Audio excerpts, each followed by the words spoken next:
correspondant de guerre pour France Inter au Cambodge puis aux États-Unis, grand reporter pour Antenne 2, présentateur du 19-20e de sur FR3, du JT de 20h sur France 2, sans oublier 20h Paris Première, Le Monde de Léa, et I24 News, dont il était le directeur de l'information jusqu'en 2017, Paul Amar n'a plus rien à prouver.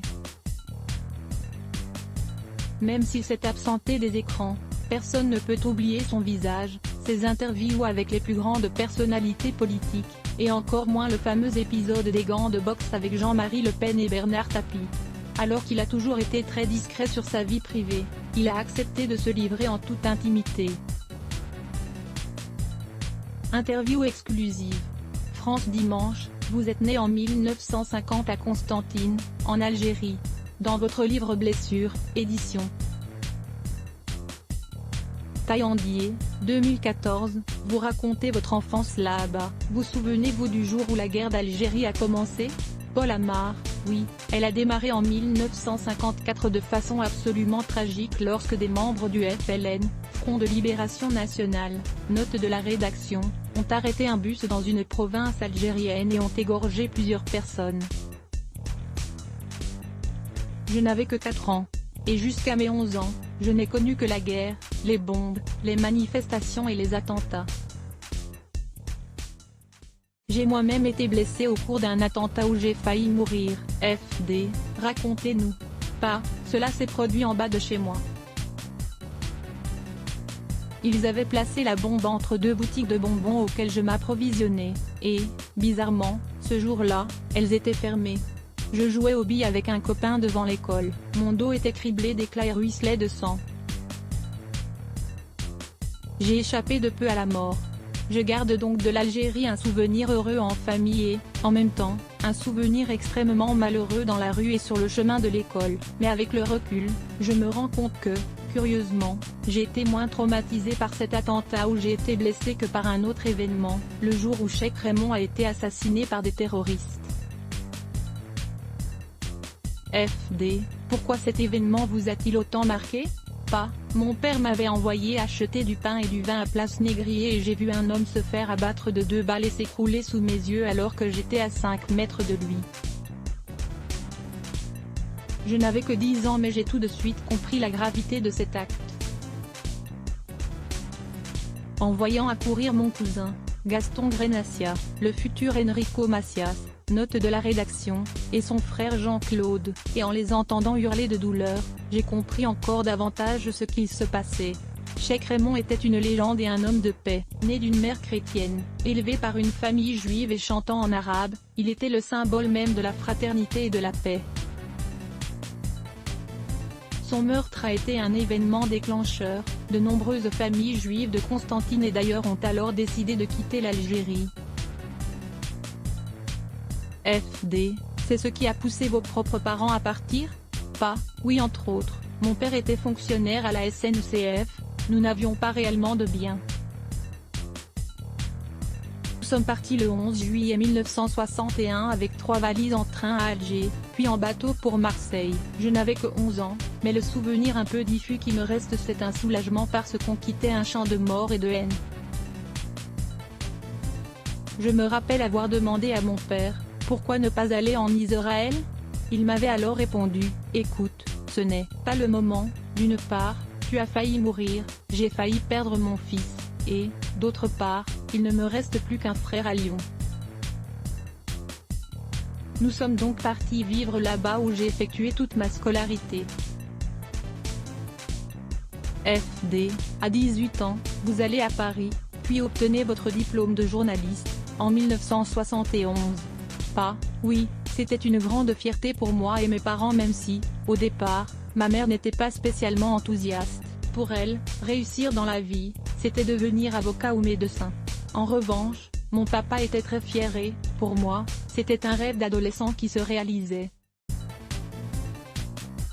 L'histoire me passionnait, et si on vous donne l'occasion de l'observer, de pouvoir la raconter et, en plus, d'être payé pour cela, c'est juste magnifique.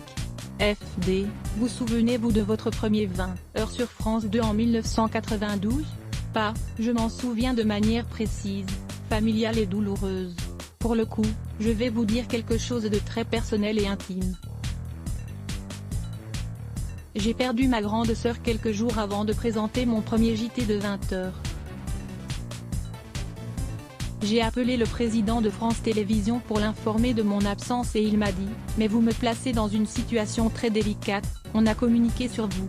Je lui ai répondu que j'avais besoin de 7 jours de deuil pour prier à la mémoire de ma sœur et il a fini par comprendre. FD, vous devez aussi vous rappeler de la scène culte avec Jean-Marie Le Pen et Bernard Tapie, que vous receviez en plateau lors des élections européennes de 1994. Je présentais le JT de 20h et Jean-Pierre Elkabbach venait d'être nommé président de France Télévisions. On avait eu un président formidable, Hervé Bourges, qui nous laissait travailler et, tout à coup, on s'est retrouvé avec quelqu'un qui nous imposait ses décisions et, surtout, qui nous imposait de recevoir des ministres. Elkabbach connaissait mes sentiments vis-à-vis de Jean-Marie Le Pen dont il était très proche et qu'il invitait souvent sur Europe 1. Ce que les téléspectateurs ignorent, c'est que ce 1er juin 1994 il m'avait imposé de présenter ce débat. J'avais refusé et démissionné dans la matinée, mais l'après-midi, toute la rédaction s'était réunie et m'avait supplié de rester. Ce que j'ai fait, un peu contre mon gré. En outre, un copain du ministère de l'Intérieur m'avait dit que Le Pen et Tapie risquaient d'en venir aux mains. Il n'avait pas une popularité très forte à ce moment-là et comptait sur ce débat pour réexister politiquement. J'ai donc sorti les gants de boxe pour leur rappeler les règles de l'art.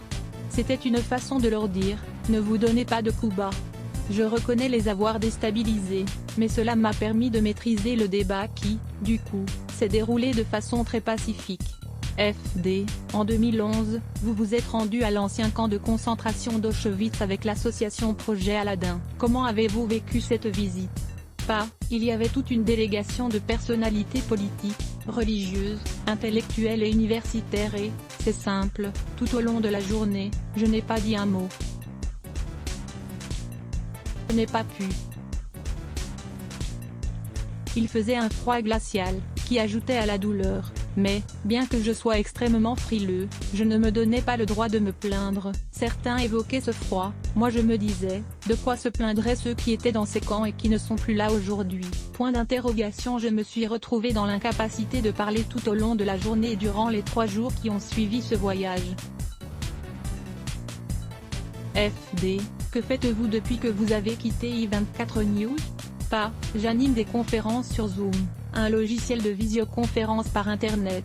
Note de la rédaction, organisée, entre autres, par le Collège académique de Netanya et l'espace francophone d'Israël. J'ai interviewé Franz-Olivier Gisbert, Alexandre Adler, Manuel Valls, Éric Danon, l'ambassadeur de France en Israël. FD, qu'est-ce qui ferait votre plus grand bonheur aujourd'hui? Point d'interrogation. Je serai heureux lorsque les 2 pays que j'aime seront en paix, la France avec elle-même et Israël avec ses voisins. Le jour où il y aura la paix au Proche-Orient, je serai sans doute l'homme le plus heureux du monde. Et si je suis attaché à ce point à la paix, c'est parce que j'ai connu la guerre et je sais ce qu'elle représente en termes de douleur pour toutes les familles. À lire aussi Vanessa Attali Let's Block ADS. Why?